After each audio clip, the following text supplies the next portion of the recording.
when couples try for a pregnancy and pregnancy is not happening, so they do not know when to approach a fertility specialist.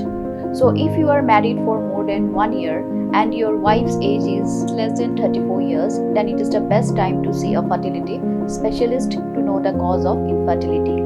But if your wife's age is more than 34 years and periods are painful, irregular, and she is a long-standing patient of diabetes and thyroid, then you should see a fertility specialist within 6 months of your marriage.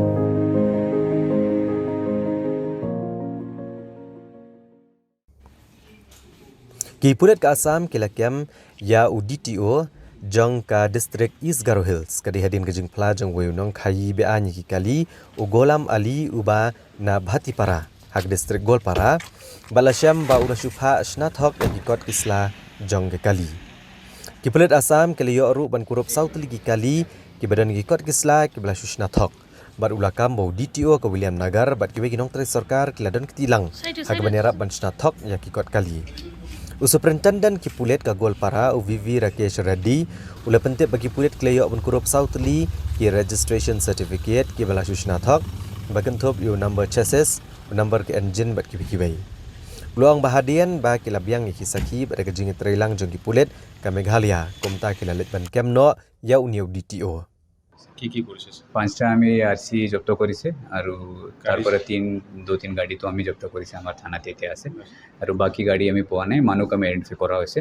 মানুহ পলাইছে তো তাৰ লগত আৰু ডিটেইল আমি পাম কোনবাৰ জড়িত থাকিব পাৰে নেকি হ'ব এইটো অকল মেঘালয়ৰ কথা নাই অসমৰো মানে গাড়ী যাব या বেলেগ ষ্টেটৰ পৰা গাড়ী আহিব তাৰ পৰা তেওঁ মানে এইটো আৰসি দিয়ে তো কিমান ডাঙৰ হ'ব এইটো আমি আলোচনা কৰা নাই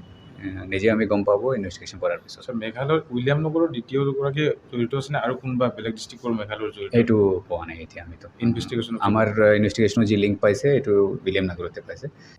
ha kabaidai bakani kijing syakem mu DTO nakaliang usembut menteri rang ba gajela uba senyau balang dhar uba kemi ilang ya ketenat transport ulang bulapan ka kai pot halor kijing syakem jong DTO ke East Garo Hills pada syua ba kesorkar kan syem ke kono garai persya DTO kanap syua ban yo ka kai pot uba senyau balang dhar ulang bayam menta on pat ong ye la kesorkar kan wengkam syashipor yu DTO henrei kan ap ban yo syua ka kai pot bat an syem garai Ulapan pau bagalong ke bakong san bagarukom trekam kadi banlong ke bakuj bad day bandon kanu ke jing le bakla kumta ke sorkar kan sasyam megarai kat kumkaan hadin balayo ya ke kai pot. Yeah, obviously everything should be transparency and only suppose anything that is irregular. Only when we get a complaint we can take action accordingly. We will see first what we should do. Maybe not appropriate for me to tell you what we should do because I have to wait for the report first. That means you are seeking a report into this. Exactly.